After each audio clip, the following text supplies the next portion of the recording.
मैं डॉक्टर उपेंद्र यादव, जन कवि अधिवक्ता गया।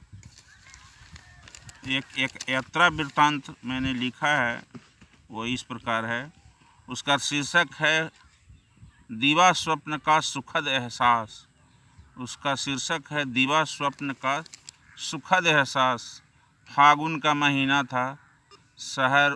शरीर में होली का खुरखुरी सुखद अनुभव होने ही लगा था।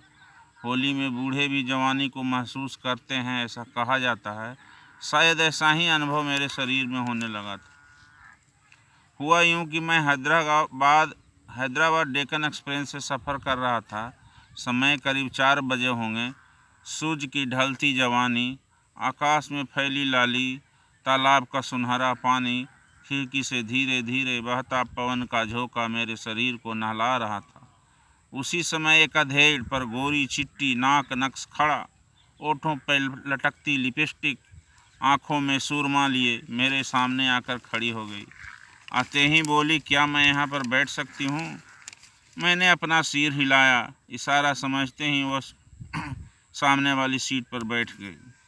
सामने वाली सीट पर मैं पहले से टांगे बिठाए बैठा था। चूँकि सफ़र लंबी थी, पैर मोड़ना सिकुड़ना मेरी मजबूरी थी, क्योंकि सफ़र लंबी थी।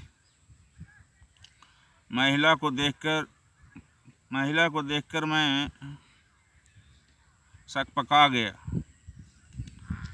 और अपना पैर सिकोड़ लिया, परंतु वह तुरंत भाप गई और इशारों में इशारा किया कि आप अपना पैर मेरे बगल में रख सकते हैं। पहले तो मैं सकपकाया, पर तुरंत संभल गया तथा पैर उसके बगल में थोड़ा हटकर रखे रहा। इसी बीच उसने अपना डिस्चार्ज मोबाइल निकाली तथा हम दोनों के सामने लगे बिजली बोर्ड कनेक्शन स्विच बोर्ड में उसने अपना चोंगा फंसा दिया। बीच बीच में बिजली करंट कटकट आ रहा था। बीच बीच में मेरा पैर उसके शरीर के छुअन से चार्ज और डिस्चार्ज हो रहा था। उसका मोबाइल उसी तरह चार्ज और डिस्चार्ज हो रहा था। चार्ज और डिस्चार्ज का यह सिलसिला घंटों चलता रहा। बीच बीच में हम दोनों शरीर के छुअन से एक अलग परंतु सुखदायी सुख लूट रहे थे। खिड़की से आती सूरज की रोशनी में गोरे गालों की लाली, उसके चेहरे पर की लालिमा स्पष्ट दिखाई दे रही थी। बीच बीच में हम दोनों एक दूसरे के इशारों में चूमने को बेताब थे। कितनी फ्लाइंग किसिंग हो चुकी थी, पर मन भर नहीं रहा था जब तक हम दोनों जान सेक्स की दरिया में डुबकी न लगा लेते।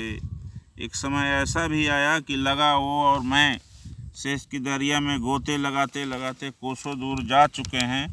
गर्म सांसों के साए साए के बीच आवाज़, गर्म सांसों की साए साए की आवाज़ के साथ साथ दोनों के बीच की दूरी का फासला शून्य था, पर बीच में मेरा 16 वर्षीय बच्चा, जो अब बच्चा नहीं था, समझ लेने का डर सता रहा था। उसकी ओठों के अधर इस कदर थिरक रहे थे कि कोई भी 16 वर्षीय बच्चा क्या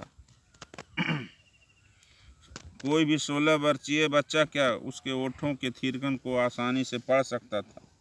मैं और वो दोनों बच्चे की आंखों से चोरी छुपे बचकर, ऊपर से अनजान बनने का दिखावा दिखाकर प्रेम की पेंगे बढ़ाए जा रहे थे। बीच बीच में हम दोनों एक दूसरे का पता, फ़ोन नंबर ले चुके थे। शरीर का छुअन भी बढ़ता जा रहा था। पहले मैं उसके शरीर में अपना शरीर अनजाने में सटाया करता, लेकिन अब विरोध नहीं हुआ तो मैं एकदम निर्लज्ज होकर चिपकने लगा। शरीर के छुअन से लगा आग शांत होने का नाम नहीं ले रहा था। बीच बीच में हम दोनों अगल बगल के लोगों के भ्रम में रखने के ख्याल से अपना अपना पैर एक दूसरे से हटा लेते।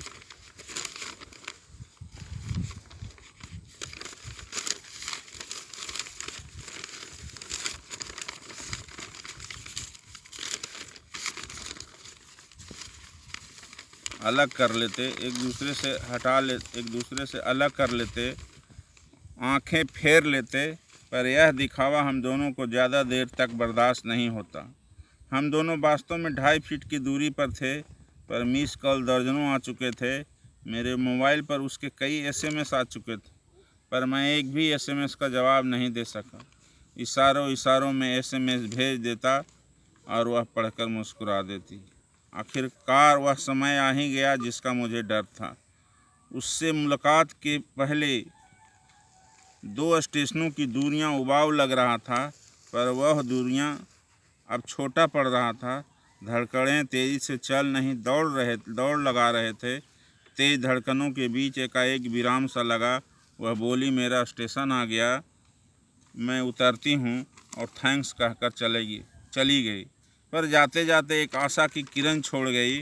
आप जब भी हैदराबाद आना मुझे फ़ोन ज़रूर करना। मेरा दीवा स्वप्न धरातल पर आ चुका था।